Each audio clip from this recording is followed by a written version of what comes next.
One of the things that we have done within actually in the contacts area, as well as the properties, is that in the photo manager, whenever you go into a contact or a property, especially a property area, if you go into the photo manager area, we were having a few cases where the image was not showing right. We did fix that, but whenever you add new photos, um, and you select multiple photos. Let me see. Let me just grab a couple houses here. As it's going through the process, I've gone through, said I want to select these 3 photos. It starts going through the photos and starts preparing them or prepping them for uploading to the server. Once you do that, then it shows them in the list. You can then immediately come up here and say analyze all, and it'll start going through each one of them, giving it a type, giving it a title, giving it a description. We've added a couple options on here. Number one is we do allow, there's a checkbox here if you want to allow AI to suggest new types. So the types are in there based off of whatever you put in there.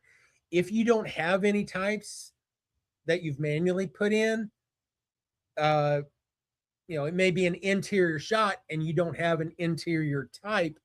AI can now add that for you if you put a little checkbox in there. Otherwise, it will try to find the closest match to it for you. So if you've got a constrained list of types, it will go through and just pick from the types that you've got.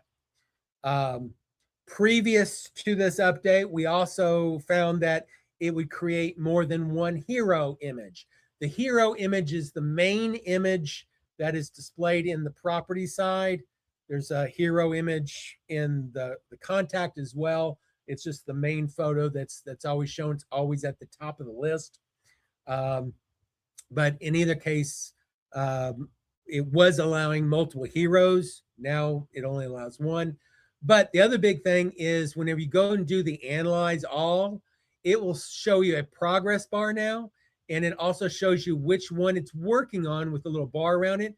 But you can scroll and it not jump around. It was kind of jumping from area to area, and it was not a good experience.